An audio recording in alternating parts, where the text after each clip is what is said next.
Bismillahirrahmanirrahim. Assalamualaikum warahmatullahi wabarakatuh.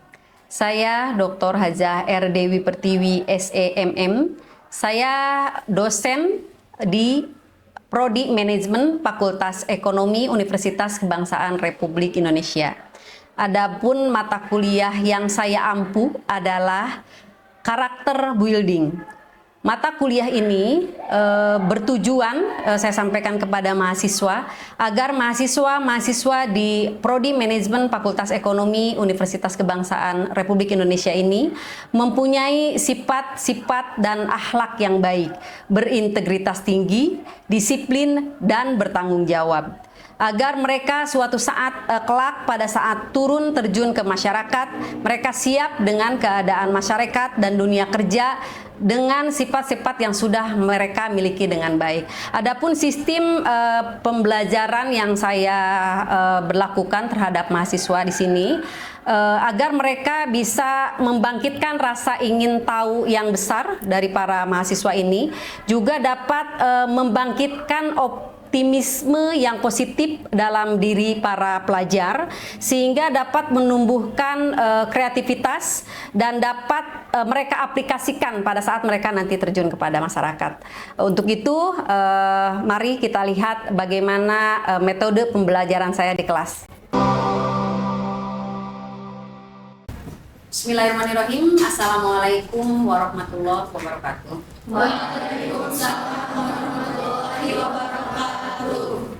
Ini pertemuan yang ke-10 ya. Minggu lalu kita sudah pertemuan ke-8 dan ke-9. Jadi lagi pertemuan kemarin kita yang Ibu sampaikan kalau bab 8 dan bab 9 di karakter building ini masih berhubungan ya, tentang kepribadian dan karakter seseorang ya.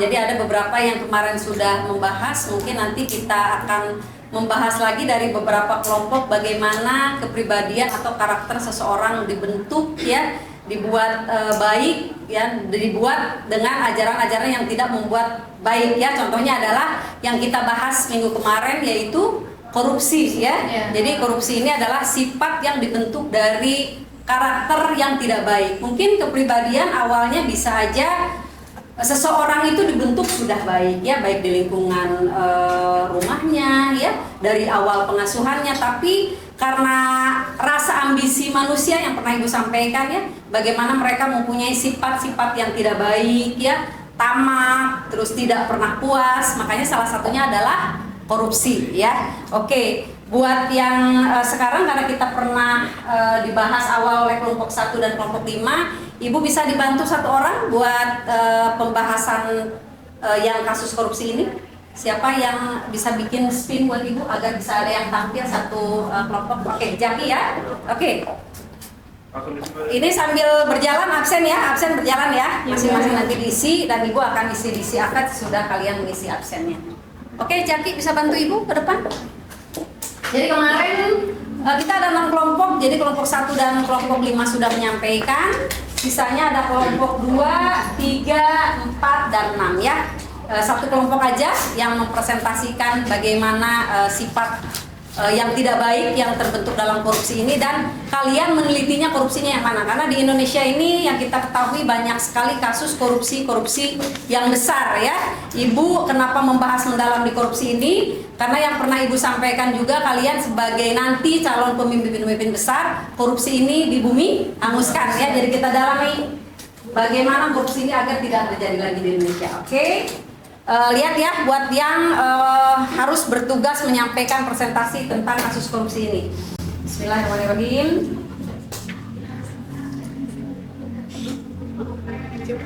Oke, kelompok 6 ya. Oke. Terima kasih, Jaki.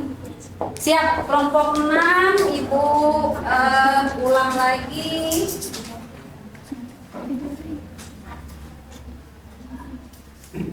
Azhar, Rimba, Siti Indriani, Sandy, ketua kelompok. Sandy-nya hadir. Oke. Sandy, ketua kelompok. Yesa dan Muzakirin, semua hadir? Hadir. Oke. Oh, Rimba yang hadir. Rimba kenapa? Ketua kelompoknya Sandy. Sandy, mohon dikirim materinya ke Ibu. Silakan kelompok 6. Sandy sebagai ketua kelompok membuka dulu dan diperkenalkan siapa anggota dari kelompoknya dan materi apa dalam kasus korupsi dalam mata kuliah karakter ini. Silakan Sandy. Baik, assalamualaikum warahmatullahi wabarakatuh. Waalaikumsalam warahmatullahi wabarakatuh. Di sini saya dan teman-teman saya akan mempresentasikan mengenai materi pembahasan kasus korupsi PT Asabri. Sebelumnya perkenalkan, nama saya Sandy. Saya di sini bertugas sebagai tanya jawab. Oke. Perkenalkan, nama saya Jahat. Saya di sini sebagai pembuat PPT. Perkenalkan, nama saya Muhammad Zakirin. Saya bertugas sebagai presentasi. Perkenalkan, nama saya Samelia, bertugas sebagai pembuat makalah. Perkenalkan, nama saya Siti Indirani, bertugas sebagai pencari materi. Baik, di sini yang akan mempresentasikan materi ini mungkin untuk Mujakirin, persilakan untuk mempresentasikannya. Oke.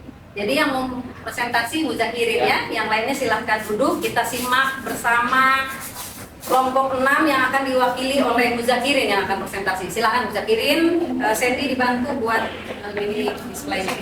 Silakan. Terlalu ringan dan kami juga berharap pemerintah bisa memberikan hukuman yang lebih berat bagi pelaku tindakan fraud. Hal ini terasa agar dapat memberikan efek jerah bagi para pelaku tindakan fraud sehingga dapat menghilangkan praktik-praktik fraud di Indonesia ke depannya. Jadi PT Asabri ini perusahaan apa? BUMN. BUMN. Apa megangnya? Maksudnya bidangnya itu apa? Lebih ke kayak asuransi. Dan customer-nya itu adalah pensiunan Dari Polri, TNI, ASN, makanya Asabri namanya. Jadi korupsi itu biasa dilakukan oleh orang yang berkuasa ya, pemimpin yang punya kewenangan. Oke, dari Ibu cukup, berarti ini ada pihak yang dari Asabrinya dan pihak ketiga yang mereka ada kerjasama ya dengan si PT Asabri ini. Apakah kasus ini sudah selesai? Sudah. Jadi yang korupsinya di sini udah dapat hukuman? Sudah. Nah, yang dirugikan di sini siapa? Yang dirugikan paling dari dalam PT Asabri tersebut. Oke, kalau dari dalam negara? yang paling berat Pak Beni 17 Saputra Bu yang divonis hukuman mati. Oh, langsung ya kalau hukuman mati ya. Oke lah ya, nanti salah satu kita bahas ya bagaimana caranya membuat jera orang-orang korupsi. Oke, dari Ibu cukup buat mendalami kasus ini. Silahkan 3 kelompok memberikan pertanyaan buat kelompok 6. Oke. Menurut kalian bagaimana cara memperkuat hukum sendiri? Ya. Baik, cara memperkuat hukum. Mungkin ya dari cara memperkuat hukum terutama bagi kasus korupsi ini, mungkin dari pemerintah atau kepolisian agar bisa memperkuat lagi atau memperkuat dari luarnya atau dalamnya gitu. Terus dari kepolisian gimana gitu cara mengatasi kasus tersebut agar tidak terjadi lagi. Ya, tidak terjadi Perkuatnya lagi. apa, Sen? Cara memperkuatnya kayak Contohnya ya, tadi kan harus diperkuat ya dari dalamnya contohnya. Salah satunya pengawasan. pengawasan untuk kasus korupsi ini, rekapitulasi keuangannya, ya laporan keuangannya, Ini dimonitor dengan baik ya. Jadi Ya. tahu nanti mana yang dana diselewengkan, mana yang enggak ya. Di sini salah satunya dengan keterpilihan pemimpin, kan di sini yang dari atasan-atasan yang mempunyai kekuasaan dan kewenangan ya. Jadi pada saat memilih itu tidak mudah menentukan seorang pemimpin yang mempunyai pribadi yang baik. Salah satunya beliau bertanggung jawab dan amanah terhadap tugasnya itu ya. Oke, udah cukup jawabannya? Cukup ya. Oke, pertanyaan kedua, siapa yang menjawab tadi? Tolong diulang pertanyaan. Sok, oke diulang. Apa tanggapan kalian sebagai mahasiswa tentang kasus PT Asabri ini? Izin menjawab ya. Biasa ya. Tanggapan kita kayak disayangkan banget gitu karena kebanyakan pelakunya dari ABRI dan Polri juga nggak seharusnya gitu kayak mempunyai jabatan berperilaku seperti itu. Udah. Bisa menambahkan ya, Bu. Oke, boleh nambahin. Oke, Bu Zakiri mau nambah. Ya. Mungkin dalam kasus ini kita bisa mengambil manfaat yang baiknya bahwasanya kita apabila diberi amanah yang bagus atau jabatan yang tinggi jangan pernah digunakan atau diselewengkan karena amanah tersebut sangat penting dalam kehidupan kita karena kepercayaan orang lain mendapatkan kepercayaan itu sangat susah. Ya. Oke, berarti masuk ke integritas ya. Seseorang sudah diberikan kepercayaan ya, harus mempunyai integritas yang tinggi ya, memegang amanah dengan baik ya, tidak menyelewengkan. Buat seorang pimpinan harusnya seperti itu. Oke? Pertanyaan ketiga? Pertanyaan ketiga, diulang yang pertanyaan ketiga. Oke, Fahmi ya, Sokmi. Itu tadi dijelaskan tindakan fraud. Oh, yang fraud itu naon cenah fraud teh apa? Biar lebih dijelaskan. Dan apa fraud sama korupsi itu sama atau tidak? Coba jelaskan. Fraud teh apa? Terus apa sih bedanya fraud dengan korupsi gitu ya, Fahmi ya? Siapa yang menjelaskan lagi? Bu Zakirin lagi? Arti dari fraud tersebut adalah kecurangan, hampir sama seperti korupsi ya. Mungkin, tapi kalau bisa diartikan fraud itu seperti kecurangan itu contohnya Hadap situ. Ya. contohnya bisa dicontohkan seperti kita mahasiswa yang diberi tugas untuk belajar tetapi kita malah menyeleweng atau tidak ikut atau bolos, itu sama kan seperti kecurangan. Mungkin untuk perbedaannya bisa disampaikan oleh Sandy. Untuk perbedaan fraud sama korupsi itu mungkin fraud itu lebih ke kayak misalkan korupsi ada pencucian uang, terus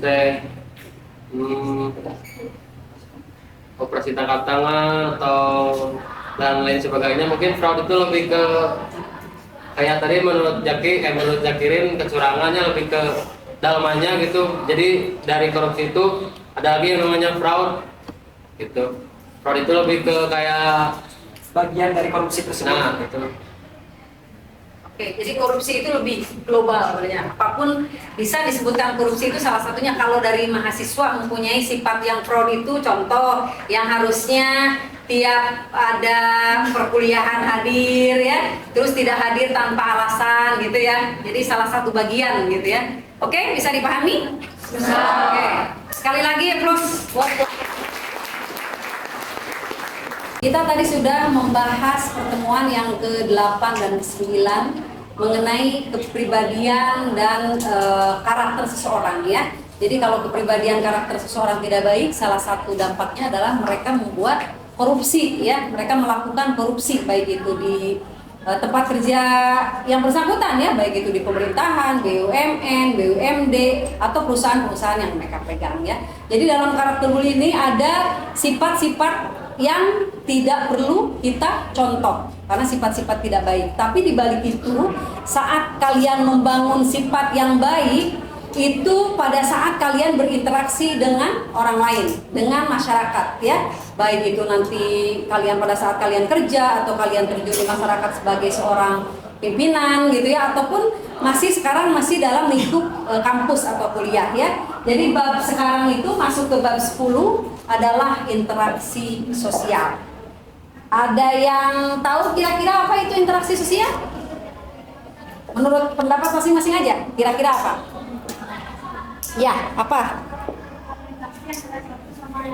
Oke, berkomunikasi antara satu dengan yang lain. Betul ya? Karena jawabannya interaksi itu pasti ada dua pihak ya, baik itu kelompok atau perorangan ya. Kita lihat apa sih sebenarnya pengertian dari interaksi sosial ya. Jadi interaksi sosial ini merupakan suatu fondasi dari hubungan yang berupa tindakan. Jadi ada gerakan apa kita mengajak berbicara atau berjabat tangan ya. Jadi ini adalah tindakan yang berdasarkan norma dan nilai sosial. Jadi harusnya kalau interaksi sosial itu hubungannya adalah baik karena menggunakan norma dan nilai sosial yang berlaku dan diterapkan di masyarakat.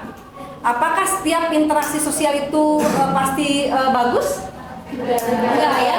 Salah satu bisa aja contoh nih, maaf, di perjalanan kita ya, tiba-tiba pada saat lampu merah kita masih maju gitu ya. Terus yang di belakang marah karena harusnya berhenti, atau yang di depannya yang sudah maju kehalangin sama kita. Di situ ada interaksi nggak antara dua orang ini? Ada ya. Apakah itu interaksi yang bagus? Tidak. Karena yang awalnya berbuat kesalahan ya.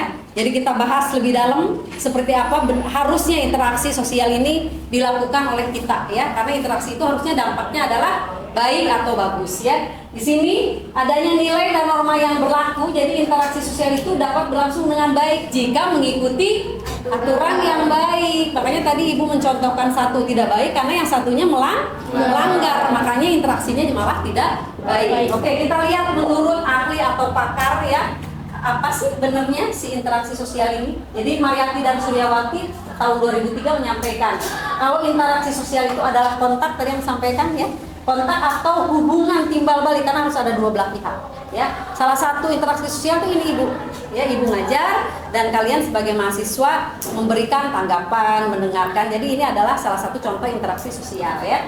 Dan disampaikan jadi ada hubungan timbal balik atau disebut interstimulasi ya, dan respon antar individu. Pada saat Ibu tanya, kalian menjawab. Kalian bertanya, Ibu pun menjawab. Jadi ada respon di antara dua individu atau kelompok, karena ini kelompok antar individu dan kelompok. Jadi kalau ini individu dan ini kelompok. Ini yang disampaikan oleh Mariati dan Suryawati. Kalau Profesor Dr. Sujono Sukamto menyampaikan ya dalam pengantar sosiologi, jadi interaksi sosial ini merupakan kunci semua dalam kehidupan sosial. Karena manusia itu adalah makhluk sosial. Kita bisa nggak hidup sendiri? Enggak bisa ya. Selalu berhubungan dengan masyarakat ya, dengan orang-orang tertentu. Seperti di kampus ini juga kita bisa bareng-bareng, anak-anak manajemen, anak-anak fakultas ekonomi, anak sekelas A1, A2, A3 berinteraksi sosial ya. Oke. Sampai di sini ada yang mau ditanya? Ternyata ada beberapa sifat dalam kontak sosial ini ya. Jadi kontak sosial itu bisa bersifat positif dan bisa juga bersifat negatif. Amun gelut positif apa negatif? Negatif. Tapi itu interaksi sosial kan? Interaksi sosial. Karena ada hubungan di antara dua ini ya, ada timbal balik. Tapi dampaknya negatif karena dua-duanya tidak dalam keadaan baik ya pada saat berinteraksinya. Jadi kontak sosial positif itu mengarah pada suatu kerjasama. Kalian di sini belajar, Ibu mengajar ya, dampaknya kan positif. Ilmu kalian dapat, Ibu pun meng-share ilmu yang Ibu punya ya. Atau kalau dalam kerja berarti ada kerjasama, si seorang membutuhkan kerjaannya, si pegawai ini membutuhkan upah ya dari yang memerlukan kerja. Itu salah satu interaksi sosial. Jadi kalau kontak sosial yang mengarah pada suatu pertentangan atau konflik yang tadi yang Ibu bilang ya. Jadi kalau yang tidak paham bahasa Sunda gelut, ribut gitu ya, fighting, berarti emang dua-duanya ada interaksi tapi dalam negatif ya. Kontak sosialnya kontak sosial yang konflik atau negatif. Jadi kontak sosial pun ada yang bersifat primer dan sekunder ya. Oke. Ini salah satu contoh kontak sosial yang primer dulu ya. Nah, kalau sekunder ini terjadi apabila interaksinya melalui suatu perantara. Ya, contohnya seperti apa? Ibu ada perlu ke Fahmi, ya. Tapi Ibu minta bantu ke Jaki. Ki, bilang ke Fahmi, minggu kemarin Fahmi nggak masuk 2 hari. Tolong sampaikan dipanggil ke ruangan Ibu. Ya, itu berupa sekunder karena melalui perantara ya. Di sini dicontohkan nih. Ketua RW mengundang ketua RT yang datang ke rumahnya tapi melalui telepon contohnya. Jadi ada perantara karena tidak berhubungan dengan langsung. Jadi kalau primer itu langsung bertatap muka, orang yang berhubungannya langsung ketemu. Kalau ini melalui orang, bisa melalui orang lain atau melalui alat pelantara. Salah satunya adalah handphone ya. Atau kalau zaman dulu belum handphone ya nyuruh orang, berarti ya kasih tahu gitu. Jadi memakai perantara itu yang namanya kontak sosial sekunder ya. Ada 5 unsur pokok dalam komunikasi biar kita paham, karena yang namanya komunikasi itu pada saat kita nanti adik-adik udah terjun ke dunia kerja, terjun ke masyarakat, itu tidak bisa dipisahkan oleh komunikasi. Saat kita tidak bisa berkomunikasi, orang tidak tahu apa kepentingan kita ya, atau apa yang akan kita sampaikan. Ada 5 unsur dalam komunikasi ini. Yang pertama adalah komunikator. Jadi komunikator itu adalah orang yang menyampaikan pesan ya, perasaan pikiran kepada pihak lain. Berarti ibu di sini sebagai komunikator karena ada ilmu yang ibu tahu dan ibu sampaikan ke kalian sebagai mahasiswa. Ya. Yang kedua adalah komunikan. Jadi komunikan itu orang, perorangan atau kelompok ya yang dapat kirim pesan ya. Contohnya ibu kan menyampaikan pesan tadi terhadap kelompok berarti terhadap kelas A2 ini ya. Jadi dibilangnya adalah komunikan ya. Sedangkan pesan-pesan itu adalah message yang nanti tadi ibu sampaikan. Salah satunya ibu yang menyampaikan Jaki buat Fahmi itu message. Atau ini pesan ilmu yang ibu sampaikan itu adalah berupa message ya, pesan yang disampaikan. Jadi ini unsur-unsur dalam sebuah komunikasi. Ada komunikator yang menyampaikan, ada komunikan yang menerima penyampaian itu, dan ada pesan atau message yang disampaikan. Nah, sekarang kita tidak bisa dipisahkan oleh media digital ya. Kalau zaman dulu media ini bisa berupa flyer, koran ya. Karena itu buat menyampaikan pesan. Tapi saat ini kan udah serba teknologi canggih ya. Bisa melalui message kita buka handphone, apapun pesan sudah ada di sana. Kadang kita tidak membeli koran pun apa kejadian semua sudah kita bisa lihat dari handphone ya. Dari teknologi yang udah kita bisa buka di media yang kita bisa akses setiap saat ya. Nah, efek ya dari berita tadi, dari pesan tadi, dari message yang disampaikan ada efek yang ditimbulkan, yaitu perubahan yang diharapkan terjadi pada komunikan. Contoh perubahan ini bisa aja yang tadi ibu sampaikan sebagai komunikator dan kalian sebut sebagai komunikan. Kalau ilmunya bagus berarti message-nya adalah message yang baik ya. Tapi contoh kalau seandainya si message-nya tidak baik, gara-gara satu orang di sini merasa tersinggung dengan temannya, ya, menyampaikan, udahlah ditungguan di lapang, contohnya ya, atau ditungguan di jalan pas balik, ya, berarti itu message-nya adalah message yang tidak baik, ya. Jadi bagaimana efek yang ditimbulkan nantinya adalah gelutan di pasea, ya, karena emang message-nya adalah message yang tidak bagus yang disampaikan, ya. Itu adalah unsur-unsur dalam sebuah komunikasi. Kalau kalian dalam dunia kerja nanti, kalau seseorang sudah memahami bagaimana berkomunikasi yang baik, pada saat kerja pun biasanya bisa digunakan atau dipakai oleh si HR ini di bidang apapun. Karena kalau orang komunikasinya kurang, jadi serba salah ditempatinnya di mana, ya. Apalagi orang-orang manajemen ya, yang nanti akan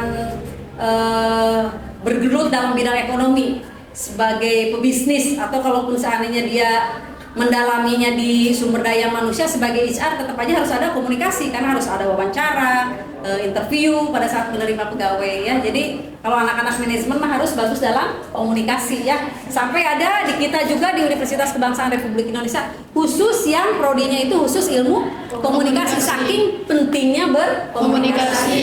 Kalau di sini lebih lengkap, udah jago komunikasi, jualan anak jago, bisnisnya jago, presentasinya jago, jadi lebih lengkap kalau di prodinya, ya. Close dulu atau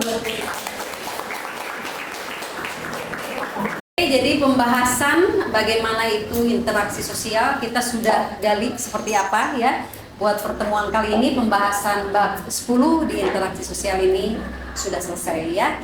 Dan buat pertemuan selanjutnya nanti bab 11 kita masuk ke norma dalam kehidupan sosial, ya. Kalian persiapkan nanti bisa kasih masukan ke ibu seperti apa norma dalam kehidupan bermasyarakat, ya, apa yang harus kalian lakukan atau kalian hindari, ya. Nanti seperti biasa perkuliahan kita aktif, interaktif, ya. Kalaupun seandainya ada yang harus dibahas nanti kita bahas bersama. Demikian pertemuan hari ini, sudah cukup, kita ketemu lagi insya Allah di pekan depan, ya, dengan tema yang baru. Tolong kalian persiapkan bagaimana norma kehidupan di masyarakat sosial. Oke. Assalamualaikum warahmatullahi wabarakatuh.